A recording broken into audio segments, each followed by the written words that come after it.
నమస్తే సంవాద్కి స్వాగతం. ప్రతి సంవత్సరం లాగా ఈ సంవత్సరం కూడా రిపబ్లిక్ డే ముందర పద్మ అవార్డీస్ లిస్ట్ అనేది ప్రకటించారు. అందులో తెలుగు రాష్ట్రాల నుంచి 7 పేరుంది.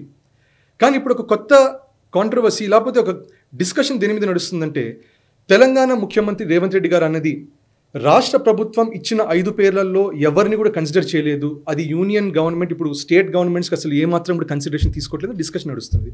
సో దీని వెనకాల ఏది సత్యం ఏది అసత్యం అనేది డిస్కస్ చేయడానికి యాజ్ యూజువల్ మనతో ఉన్నారు సాయి కృష్ణ గారు. నమస్తే అండి. నమస్తే అండి. సో మీరు డిస్కషన్ చూశారు. దాంట్లో ఇప్పుడు ప్రామినెంట్గా వచ్చిన పేర్లు తెలంగాణ రాష్ట్ర ప్రభుత్వం ఇచ్చింది. గదర్ గారి పేరు ఇచ్చారు, అలాగే ఐఐటి రామయ్య గారి పేరు ఇచ్చారు. సో వీళ్ళెవరికి కన్సిడరేషన్ అనేది జరగలేదు. సో దీని వెనకాల ఏంటి కానీ ఇప్పుడు రేవంత్ రెడ్డి గారు అన్నట్టు సెంట్రల్ గవర్నమెంట్ స్టేట్ గవర్నమెంట్స్ మాట ఎక్కువ వినట్లేదా, లేకపోతే అది ఒక యూనియన్ గవర్నమెంట్ డిసైడ్ చేస్తున్నట్టు అవుతుందా? So what is happening? Actually ఇప్పుడు ఏంటంటే, ఇది నిజంగా ఫస్ట్ టైం ఈ చర్చ మొదలైంది. అంటే ఇంతకు ముందు కూడా 1-2 సార్లు తెలంగాణ గవర్నమెంట్, ముఖ్యంగా కేసీఆర్ గారు ముఖ్యమంత్రిగా ఉన్నప్పుడు 1-2 సార్లు అన్నట్టుగా నాకు గుర్తుంది. బట్ ఇంత పెద్ద చర్చ అయితే రాలేదు. ఏంటంటే మేము ప్రపోజ్ చేసిన వాళ్లకు పద్మశ్రీలు ఎందుకు ఇవ్వట్లేదు అనేది ఒక క్వశ్చన్ ఉండింది. సరే, అంతకుముందు ఇంత పెద్ద చర్చ కాలే. యాక్చువల్లీ 2014 ముందు వరకు పద్మ అవార్డుల తీరుతెన్నులు వేరు. 2014 తర్వాత పద్మ అవార్డులు ఎవరెవరికి ఇస్తున్నారనే విషయంలో మనకు జస్ట్ ఆ లిస్ట్ చదివితేనే మనకు అర్థమైపోతుంది. సో పీపుల్స్ పద్మ అనే దాన్ని ఒక మూమెంట్ లాగా తీసుకొచ్చారు ప్రధాని నరేంద్ర మోదీ గారు. 2016 తర్వాత నుంచి, నాకు తెలిసి 2014 అయిన తర్వాత 2015-16 టైంలో యాక్చువల్లీ 1954 నుంచి ఈ పద్మ అవార్డ్స్ ఇవ్వడం అనేది మొదలైంది. సో 2014 వరకు ఒక లెక్క అయితే, 2014 తర్వాత నుంచి ఒక లెక్క.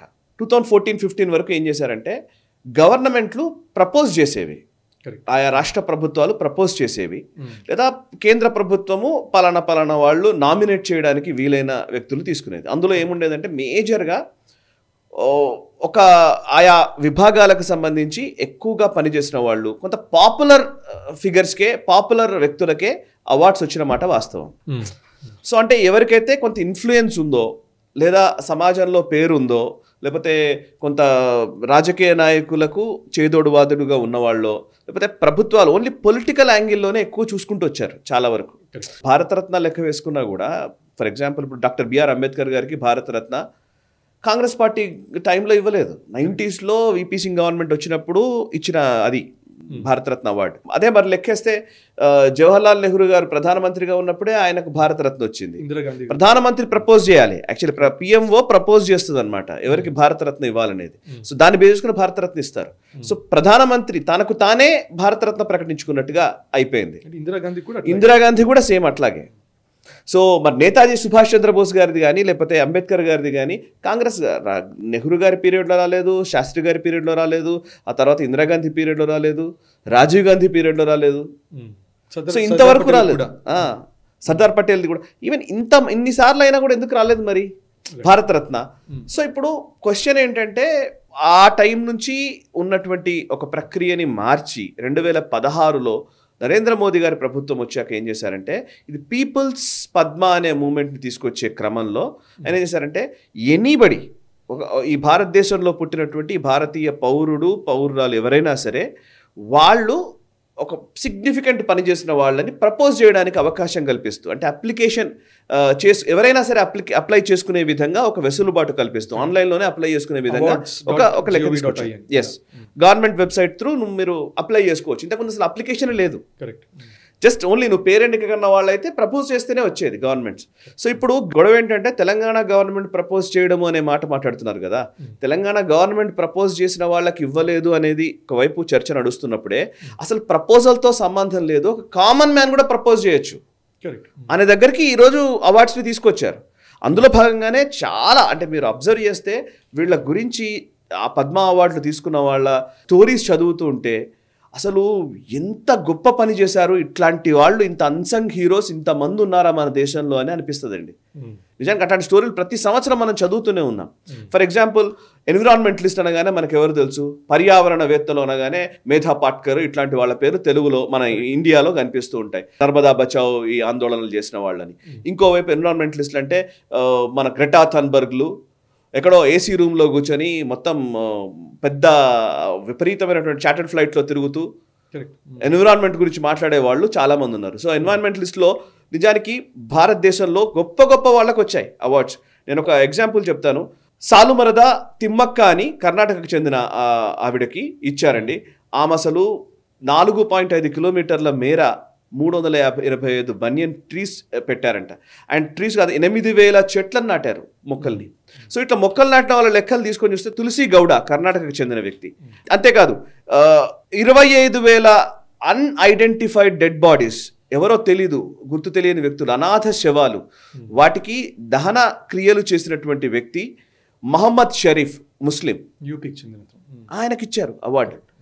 అండ్ ఇట్లా లెక్కేస్తే హజబ్బా అనే Indian social activist, orange vendor, just కేవలం సంత్ర పండ్లు అమ్మేటువంటి వ్యక్తి, తనకి అవార్డు ఇచ్చారు. అండ్ ఇట్లా చూస్తే జోస్ చాకో పెరియప్పురం, తను ఏంటంటే హార్ట్ ట్రాన్స్ప్లాంటేషన్, మొట్టమొదటి హార్ట్ ట్రాన్స్ప్లాంట్ చేసినటువంటి డాక్టర్, ఆయనకు అవార్డు ఇచ్చారు 24లో. అండ్ ఇంకా చెప్పాలంటే షా రషీద్ అహ్మద్ ఖాద్రీ, ముస్లిం. మీరు మోదీ గవర్నమెంట్ రాగానే ఇదేదో కేవలం ముస్లింలకు అసలు ఇవ్వరేమో అనుకుంటారేమో, అట్లా కాదు. ఆ షా రషీద్ అహ్మద్ ఖాద్రీ అతను ఏంటంటే 500 సంవత్సరాల ఒక చరిత్ర కలిగినటువంటి క్రాఫ్ట్స్ మ్యాన్. ఆయన ఆ క్రాఫ్ట్ని ప్రిజర్వ్ చేసినటువంటి వ్యక్తి, ఆయనకి ఇచ్చారు అవార్డు. ఆయన చెప్పిన మాట ఏంటంటే, వెన్ మోదీ ఆయన విష్ చేసినప్పుడు ఆయన అన్న మాట ఏంటంటే, I was expecting a Padma award during the UPA government, but I did not get it. When your government came, I thought now the BJP government will not give me any award, but you have proved me wrong. I expressed my sincere gratitude to you. UPA government time లో ఉన్నప్పుడే నాకు award రావాలనుకున్నాను, కానీ రాలేదు.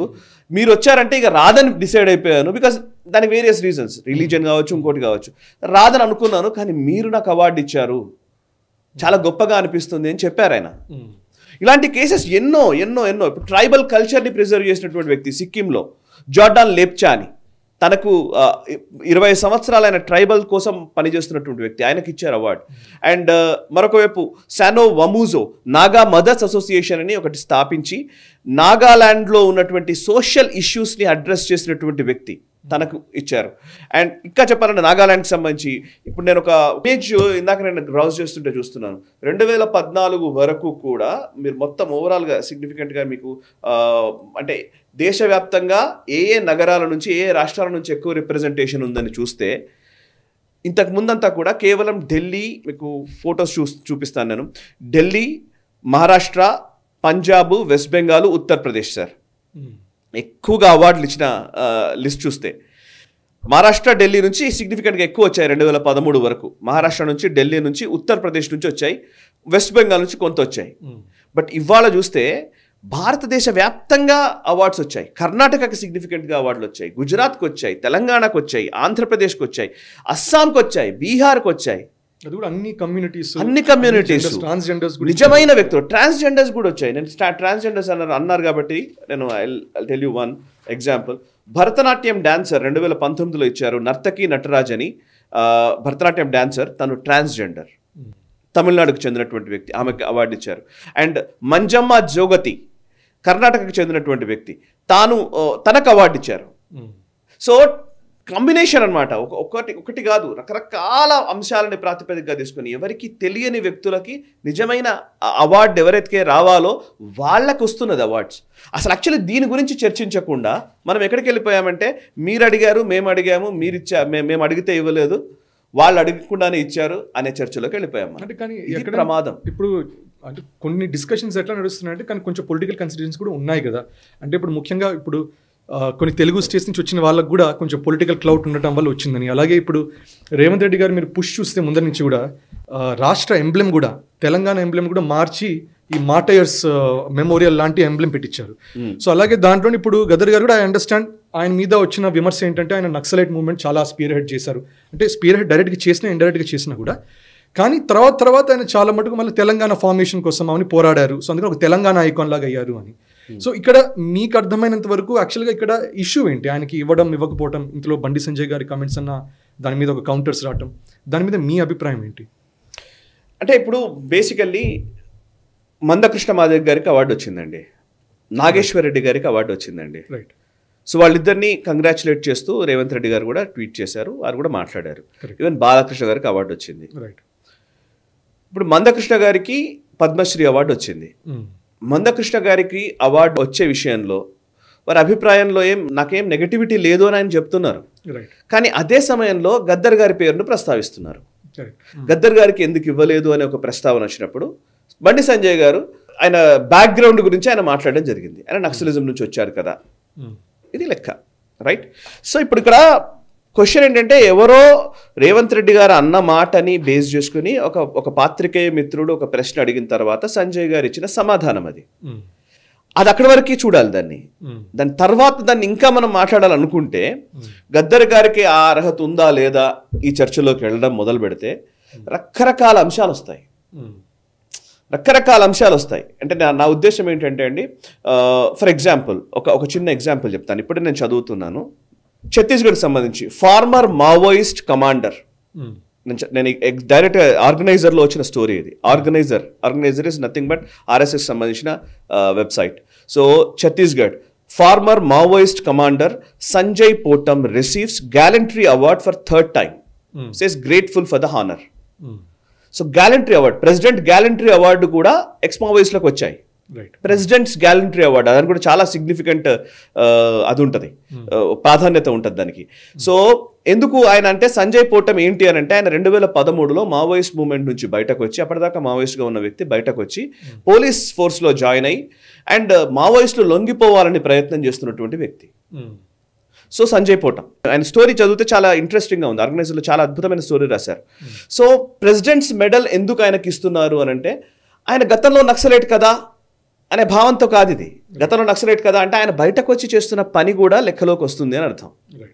So ఆయన బయటకు వచ్చి ఆయన చాలామంది మావోయిస్టులని జనజీవన స్రవంతిలోకి తీసుకురావడానికి ప్రయత్నం చేస్తున్నారు అండ్ కొంతమందితో పోరాడుతూ ఉన్నారు. అండ్ దట్ ఈస్ ఇప్పుడు లెఫ్టా రైటా అంటే కనుక ఐడియాలజికల్ బ్యాటిల్కి ఒక ఎండ్ లేదండి. ఐడియాలజికల్ బ్యాటిల్లో ఎక్కడి నుంచి ఎక్కడికి ట్రాన్స్ఫర్మ్ అవుతున్నారా లేదా అనేది కూడా చర్చలోకి వస్తుంది. సో ఫర్ ఎగ్జాంపుల్ గద్దర్ గారిని చూస్తే ఆయన గతంలో నక్సలైటే, డౌటే లేదు. ఇప్పుడు ఇవాళ ఇక్కడ విచిత్రం ఏంటంటే, గద్దర్ గారికి ఒంట్లో బుల్లెట్ గాయం ఉంది. యాక్చువల్లీ బుల్లెట్ గాయం ఉంది, ఆయనకు బుల్లెట్ తగిలింది. ఆ బుల్లెట్ ఎవరు పేల్చింది? ఏ ప్రభుత్వ హయాంలో వచ్చింది బుల్లెట్? ఆయన ఎవరు అసలు కాల్చారు? కాంగ్రెస్ పార్టీ గవర్నమెంటే. ఆ టైం అంతా కూడా కాంగ్రెస్ గవర్నమెంటే సింహభాగం ఉన్నది. సో మావోయిస్ట్ మూవ్మెంట్ అసలు ఎందుకు రైజ్ అయింది? ప్రభుత్వాలు ఎవరున్నారు అసలు? మనం దొరలు, లేకపోతే ఈ వెట్టి చాకరీలు, లేకపోతే ఈ ఫ్యూడల్ స్ట్రక్చర్ ఇవన్నీ మాడుతున్నాం కదా. ఏ టైంలో ఫ్యూడల్ స్ట్రక్చర్ ఎక్కువగా ఉంది? ఏ ప్రభుత్వ హయాంలో ఫ్యూడల్ స్ట్రక్చర్ ఎక్కువగా పెరుగుతూ వచ్చింది? దానికి కారకులు ఎవరు? వాళ్ళే ఇవాళ మావోయిస్ట్ సింపథైజర్గా మారిపోవడాన్ని ఎట్లా అర్థం చేసుకోవాలి? మావోయిస్ట్ మూవ్మెంటే, నేను మావోయిస్ట్ మూవ్మెంట్ గురించి మాట్లాడుతున్నాను. మావోయిస్ట్ మూవ్మెంటే రెండు రకాల అంశాలు ఉన్నాయి. మావోయిస్టులుగా వాళ్ళు అడవిలోకి వెళ్ళినప్పుడు, గన్ చేతబట్టినప్పుడు, నేను పల్లెటూరు నుంచి వచ్చిన వాడిని, కరీంనగర్ జిల్లాలో ఉన్న నక్సల్ మూవ్మెంట్ గురించి నాకు 100% తెలుసు. నేను చిన్నప్పుడు నేను చూసేవాళ్ళం కదా. అంటే నీకు సిస్టమ్ సరిగ్గా పనిచేయనప్పుడు ఒక ఆల్టర్నేట్ సిస్టమ్ని వెతుక్కునే అవకాశం ప్రజలు తీసుకుంటుంటారు. అట్లాంటి టైంలో నక్సల్ మూవ్మెంట్ అనేది పెరుగుతూ వచ్చింది. వన్ సిస్టమ్ ఎస్టాబ్లిష్ అవ్వడం మొదలైన తర్వాత, ఎలక్ట్రల్ సిస్టమ్ బాగా అయిన తర్వాత, అన్ని అయిపోయిన తర్వాత, అదే నక్సల్ మూవ్మెంట్ నుంచి వచ్చిన వాళ్ళ పిల్లలు లేదా వాళ్లే మళ్ళీ పొలిటికల్ సర్కిల్లోకి వచ్చేసారు, పొలిటికల్ సిస్టంలోకి వచ్చేసారు. అంటే చాలా ఉదంతాలు ఉన్నాయి. ఇప్పుడు మా ఏరియాలోనే దళ కమాండర్ల పిల్లలు ఈరోజు జై శ్రీరామ్ మాట్లాడుతున్న వాళ్ళు బోలెడంతమంది, నేను చెప్తాను, నాకు తెలిసిన వాళ్లే. సో అట్లా చాలా మంది మారుతూ ఉన్నారు. ఇప్పుడు నేను దగ్గర చూపింది ఎగ్జాంపుల్ అదే. 2013 వరకు నక్సల్ మూవ్మెంట్లో పనిచేసినటువంటి వ్యక్తి బయటకు వచ్చి ఒక పోలీస్ ఫోర్స్కి సపోర్ట్ చేస్తూ మాట్లాడుతున్నారు. మావోయిస్ట్ మూవ్మెంట్నే ఆయన ఇవాళ ఖండిస్తూ ఉన్నారు. అట్లా మావోయిస్ట్ మూవ్మెంట్ని కొనసాగిస్తూ అదే భావజాలాన్ని కొనసాగిస్తున్నారా లేదా అనేది కూడా క్వశ్చన్. ఇప్పుడు గద్దర్ లెక్కలోకి వస్తే, గద్దర్ గారు అసలు యాక్చువల్లీ ఎలక్షన్సే వద్దనుకున్నటువంటి వాతావరణం నుంచి ఎలక్షన్స్ని బాయ్కాట్ చేయాలన్న మూవ్మెంట్ నుంచి బయటకు వచ్చి ఓటేసిన వ్యక్తి తన కొడుకు ఎమ్మెల్యేగా పోటీ చేసినటువంటి సందర్భం. సో అండ్ ఇంకోటి, అసలు దేవుడే లేడు నాస్తికత్వం నుంచి ఆయన సమతామూర్తి విగ్రహం దగ్గర పాడిన పాటలు తెలుసు. యాదగిరి లక్ష్మీ నరసింహస్వామి దగ్గర కూడా ఆయన పాడిన పాట మనకు తెలుసు. అండ్ ఆ సమతామూర్తి విగ్రహ ఆవిష్కరణ టైంలో కూడా ఆయన ఎక్కడున్నారో తెలుసు. సో నేను ఆ చర్చలోకి వెళ్తే చాలా చర్చలు వస్తాయి. నా ప్రశ్న ఏంటంటే, గద్దర్ ఏమైనా పూర్తి జాతీయవాదిగా మారాడంటే నేను దాన్ని కూడా యాక్సెప్ట్ చేయను. ఆయన ఒక భావజాలను నమ్మాడు, ఆయన దానికి పోయాడు, దాని మీద ఉన్నది. అండ్ గద్దర్ చనిపోయినప్పుడు ఈవెన్ సంజయ్ కూడా అదే చెప్తున్నారు. సంజయ్ కానీ సంజయ్కి సంబంధించిన బీజేపీ సిస్టంలోని స్పోక్స్ పర్సన్స్ మాట్లాడుతున్నది కూడా అదే. సో ఇక్కడ గద్దర్ని ఎవరు విమర్శించట్లేదు. గద్దర్ మంచివాడా చెడ్డవాడా అనే చర్చ కానే కాదు. ఇక్కడ చర్చ అంతా కూడా అవార్డుల డిస్ట్రిబ్యూషన్ విషయంలో ఉన్న చర్చ మీదనే వీళ్ళు కూడా మాట్లాడుతున్నది. నేను కూడా దాన్నే చెప్తున్నాను. ఇప్పుడు నా క్వశ్చన్ ఏమైందంటే, ఇప్పుడు ఏమైపోయిందంటే గద్దరికి అవార్డు ఇవ్వలేదన్న చర్చ ఎక్కువ జరుగుతుంది, కానీ అసలు మందకృష్ణ మాదిగా కాంట్రిబ్యూషన్ గురించి చర్చ జరగట్లేదు. నా బాధ అది. ఈ రెండు రోజుల్లో మీరు అబ్జర్వ్ చేస్తే హెడ్లైన్స్ అంతా కూడా గద్దర్ పద్మశ్రీ ఇవ్వకపోవడం గురించి, ఎందుకు ఇవ్వట్లేదు అనే అంశం గురించి చర్చిస్తున్నారు, కానీ అసలు మందకృష్ణకు అవార్డు వచ్చింది. ఒక మందకృష్ణ మాదిగా గత 30 సంవత్సరాలుగా జీవితాన్ని పూర్తిగా పణంగా పెట్టి ఒక సామాజిక వర్గం హక్కుల కోసం అదే పనిగా పోరాడుతూ వచ్చారు. ఎన్నో గవర్నమెంట్స్, చంద్రబాబు నాయుడు ముఖ్యమంత్రిగా ఉన్నప్పుడు కావచ్చు, తర్వాత రాజశేఖర రెడ్డి ముఖ్యమంత్రిగా ఉన్నప్పుడు కావచ్చు, రోషయ్య ముఖ్యమంత్రి అయిన తర్వాత కావచ్చు, కిరణ్ కుమార్ రెడ్డి ఉన్నప్పుడు కావచ్చు, ఈవెన్ కేసీఆర్ ముఖ్యమంత్రిగా ఉన్నప్పుడు కావచ్చు, జైల్లో 10 రోజులు జైల్లో ఆయనని పెట్టి హింసించిన సందర్భాలు ఉన్నాయి. సో ఒక ఎస్సీ వర్గీకరణ అనే ఒక అంశం కోసం గత 30 సంవత్సరాలు 40 సంవత్సరాలుగా పోరాడినటువంటి వ్యక్తి. సో ఆయనకు ఉన్న క్రెడిట్ గురించి, క్రెడిబిలిటీ గురించో చర్చ అసలు జరగట్లే. అండ్ నాగేశ్వర్ రెడ్డి గారు ఒక అద్భుతమైనటువంటి డాక్టర్, ఆయన ఏజీ ఫౌండర్. ఆయన అసలు నిజంగా వారితో కొంతమంది చెప్తుంటారు కథలు, ఎంత అంటే ఒక మనిషి శరీరాన్ని ఇట్లా తాకి అతని వ్యాధి గురించి తెలుసుకోగలిగేంత విజ్ఞానం ఉన్న వ్యక్తి నాగేశ్వర్ రెడ్డి గారు. ఆయన పాత్ర గురించి చర్చ జరగట్లే. నా బాధ అది. సో ఇప్పుడు మనం ఇందాక మాట్లాడుతున్న దాంట్లో కూడా ఒక తిమ్మక్క గురించి మనం మాట్లాడట్లే, లేకపోతే గొప్ప గొప్ప అన్సంగ్ హీరోస్కి పద్మశ్రీ వచ్చిన వాళ్ళ గురించి అసలు మనం మాట్లాడట్లే. ఎందుకు వాళ్ళకి 2014 ముందు రాలేదు అవార్డ్స్, ఇప్పుడే ఎందుకు వస్తున్నాయి? పోనీ 2014 ముందు గద్దర్ని ఎందుకు ప్రపోజ్ చేయలేదు? యూపీఏ గవర్నమెంట్ టైంలో ఎందుకు ఇవ్వలేదు?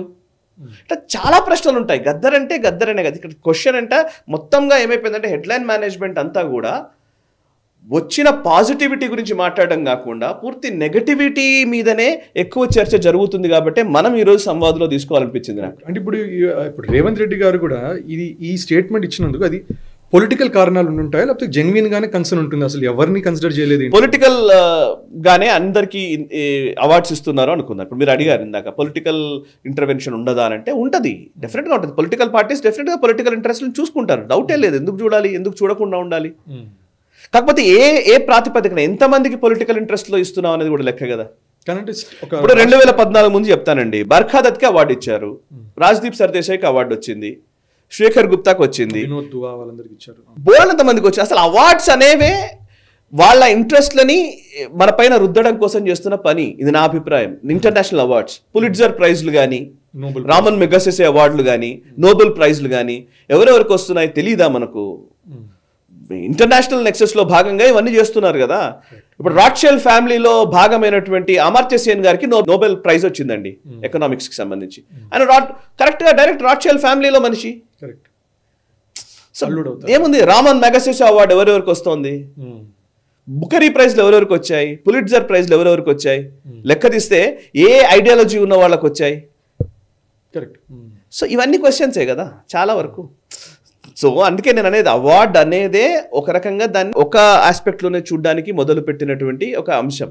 ఈవెన్ మిస్ ఇండియాలు, మిస్ వరల్డ్ కూడా కాస్మెటిక్స్ మార్కెట్ పెంచుకోవడం కోసం చేసినటువంటి ఒక ప్రయత్నం.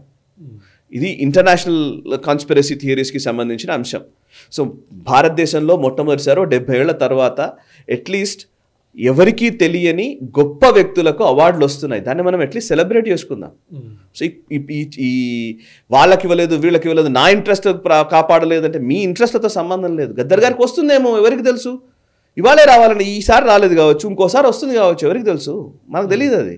ఎవరికైనా సరే, గద్దర్ గారు కావచ్చు, చుక్కా రామయ్య గారు కావచ్చు, ఒకసారికి అయిపోలేదండి, చాలా రోజులు ఉంది. ఇప్పుడు ఎన్టీఆర్ గారికి భారతరత్న కావాలని సంవత్సరాలుగా అడుగుతున్నారు, అవ్వలేదు కదా. అవుతుంది, ఒక రోజు వస్తుంది.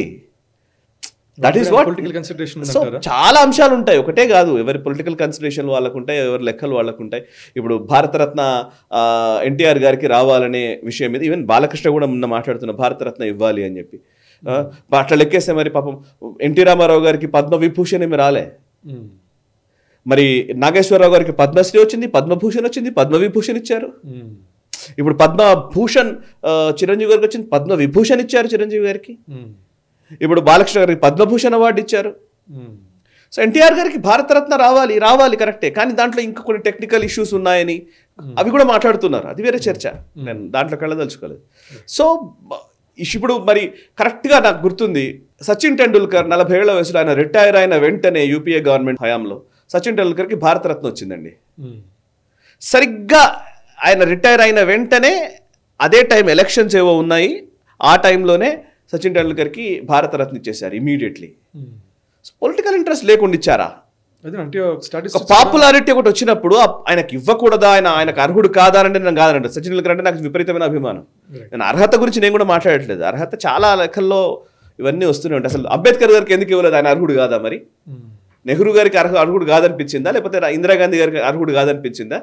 బట్ ఆయనకు ఎందుకు 90s వరకు ఆగింది అంబేద్కర్ గారికి అవార్డు ఇవ్వడంలో? నాకేమనిపిస్తుందండి, ఇందులో ఇంకొక లాజిక్ ఉందండి.